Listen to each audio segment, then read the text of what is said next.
बाजूला कुठं आहे?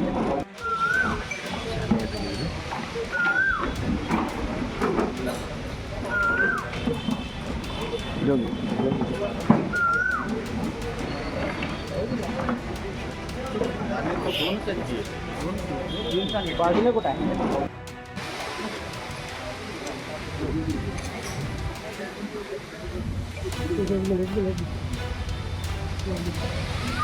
ठीक.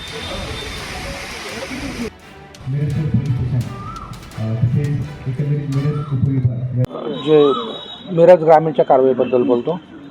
मिरज ग्रामीण पोलीस स्टेशनतर्फे काल रात्रीच्या पहाटेच्या कोमिंग ऑपरेशनमध्ये काल आम्हाला 3 गुन्हेगार हे कोमिंग ऑपरेशनमध्ये पकडण्यात यश आलेलं आहे. त्याची पहिला आहे तो सिराज उर्फ किरण शिसफुल भोसले, वय वर्ष 32.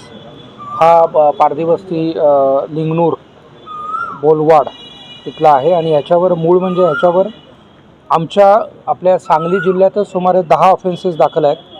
ज्याच्यात 395 मर्डर आणि मोका रॉबरी असे 10 विविध गुन्ह्यांमध्ये हा वॉन्टेड होता, म्हणजे हा अटकच झाला नव्हता आणि याला पकडण्यात यश मिळालेलं आहे. आमचं असं म्हणणं आहे की याच्यामध्ये इतरही जिल्ह्यांमध्ये विशेषतः जवळचे कोल्हापूर किंवा सातारा या जिल्ह्यांमध्ये त्याच्याविरुद्ध गुन्हे असतील त्याचा शोध घेऊन त्यांनाही तो देण्यात येईल.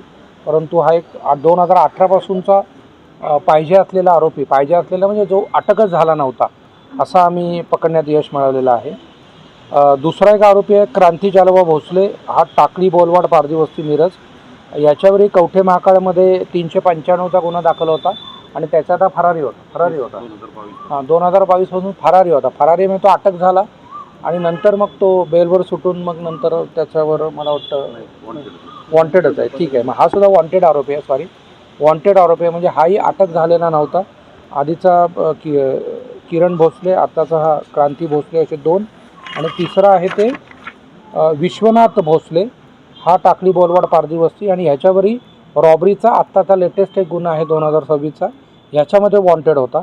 अशा 3 गुन्हेगारांना या कोमिंग ऑपरेशनमध्ये पकडण्यात चांगली उपलब्धी झालेली आहे आणि हे मुळात दरोडा, जबरी चोरी, खून, रेप अशा प्रकारचे गुन्हे करणारे आरोपी आहे. त्यामुळे नक्कीच याच्यामुळे आळा बसेल, कारण ते आता कायद्याच्या कचाट्यात आलेले आहेत.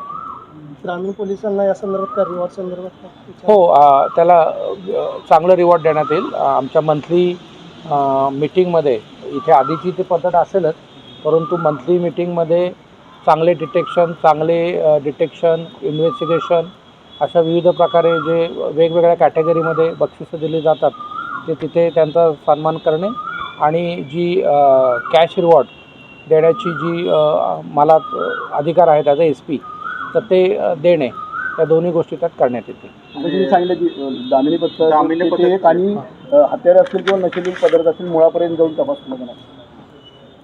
दुसरं जे आहे ते सांगली शहर आणि ओव्हरऑल सांगली जिल्हा, सांगली मिरज याच्यामध्ये जे नशेखोरी किंवा गांजा, बंटागोळ्या, इतर पदार्थ याचं जे सुळसुळाट आहे असं एक नागरिक आणि पत्रकारांचं म्हणणं आहे. त्यान्वये आम्ही त्याच्यामध्ये मोहीम उघडलेली आहे. याच्यामध्ये मुख्य म्हणजे सेवन करणारा आरोपी आहेच, परंतु सेवन करताना ज्यांनी त्याला पुरवलं त्याची बॅकवर्ड लिंकेज ज्याला आपण म्हणतो, म्हणजे कुठून आलं ते या मुळापर्यंत जाऊन त्याच्यामध्ये शोध घेण्याचा प्रयत्न होईल.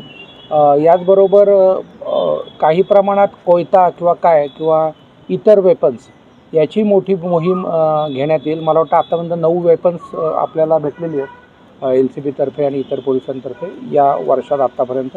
परंतु ही मोहीमसुद्धा जास्त इंटेन्स करण्यात येईल. पूर्वीच्या आरोपी त्यांच्यावर प्रिव्हेंटिव्ह ॲक्शन घेण्यात येईल आणि कोयता किंवा अशा प्रकारचे जे बाळगणारे आहेत त्यांच्यावर कडक कारवाई करण्यात येईल. जर त्यांच्यावर आधीचे गुन्हे असतील तर MPDA, हद्दपार अशाही कारवाया त्यांच्यावर करण्यात येतील.